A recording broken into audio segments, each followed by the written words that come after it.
Taman Mini Indonesia Indah jadi tujuan wisata di masa libur Natal. 8.000 pengunjung tercatat masuk ke TMII untuk melihat wajah baru pasca revitalisasi.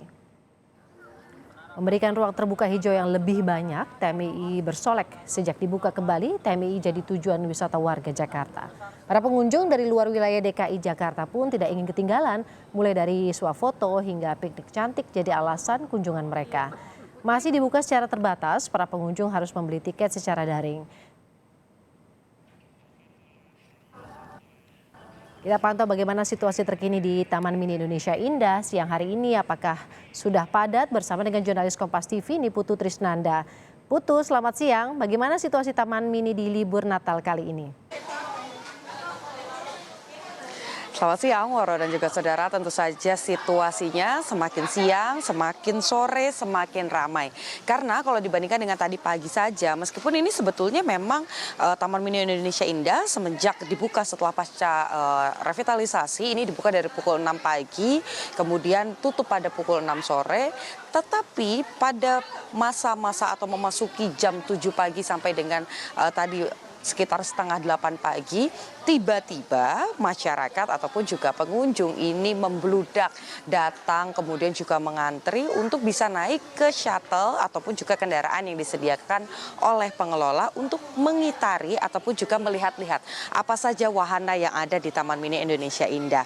Karena ketika sudah direvitalisasi kemarin, ini juga berbarengan juga dengan akhir pekan, kemudian juga merayakan libur Natal begitu.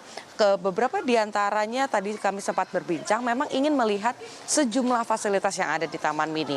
Baik itu anjungan-anjungan dari masing-masing daerah, dari Sabang sampai dengan Merauke, kemudian juga ada yang datang untuk melihat museum-museum. Salah satunya ada tempat saya berada saat ini, Museum Air Tawar, di mana biasanya para orang tua yang mengajak anak-anaknya ini datang untuk melihat hewan-hewan ataupun juga ikan-ikan air tawar. Karena kalau kita lihat di dalam sini bukan hanya ada ikan piranha, tapi juga ada ikan yang paling besar. Ini asalnya dari Amazon, yaitu ikan ari pama begitu ya. Ini ikan yang paling besar. Jadi kalau ada anak-anak kecil yang datang ke sini pasti pengen ngelihat gimana sih besarnya dan makannya seperti apa gitu. Tapi kalau kita lihat memang sampai dengan saat ini data terbaru yang kami terima, Woro dan juga saudara, kalau tadi ada sekitar 8.000 pengunjung yang masuk ke dalam Taman Mini Indonesia Indah, sampai dengan saat ini kurang lebih sudah ada 10.000 pengunjung yang datang. Dan kalau kita bandingkan dengan hari kemarin, ini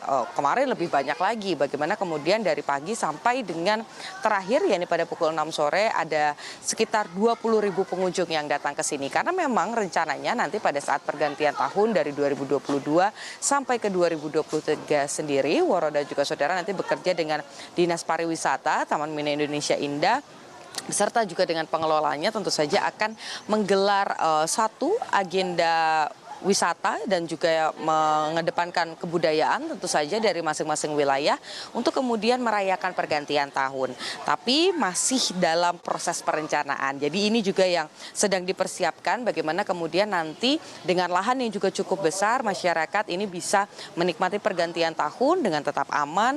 Kemudian juga tentu saja dengan mengetahui bagaimana kemudian kekayaan budaya dari Indonesia, baik itu dari Sabang sampai dengan ke Merauke. Woro. Itu besar antusiasme warga untuk datang, nampaknya TMI ini masih jadi magnet wisatawan untuk hadir di sana. 20.000 pengunjung dan sampai siang ini 10.000 pengunjung. Tapi ada aturan yang berbeda selain membelinya masih daring tadi Putu. Apa saja aturan yang Anda lihat masih berbeda dibandingkan sebelum revitalisasi dan juga sebelum pandemi?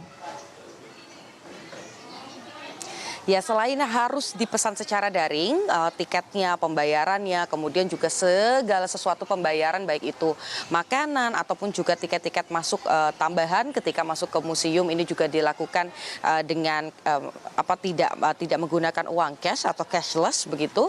Ada satu hal lagi yang paling berbeda, yakni terkait dengan pekondisian atau pengaturan lalu lintas yang ada di dalam kawasan Taman Mini Indonesia Indah. Jadi kalau biasanya dulu sebelum direvitalisasi pengunjung ini bisa parkir di dekat anjungan-anjungan tertentu, kemudian piknik di dekat parkiran mobilnya. Sekarang tidak bisa, Woro dan juga saudara, karena memang harus sedikit berolahraga lebih dengan menggunakan shuttle yang juga ada di halte-halte, naiknya harus di halte-halte tertentu, jadi lebih banyak jalan kakinya. Tapi ini justru lebih menyehatkan dan juga lebih ramah karena masyarakat ataupun juga pengunjung yang datang ini bisa menikmati anjungan-anjungan ataupun juga fasilitas lainnya dengan lebih santai. Apalagi kalau mau berolahraga dengan menggunakan sepeda dan lain sebagainya, ini juga bisa tetap dibawa masuk. Tetapi kalau kendaraan roda 4 dan juga roda 2 ini terparkir di pusat dan diharapkan berolahraga karena harus jalan. Saya tadi juga lumayan loh, Woro dan juga saudara,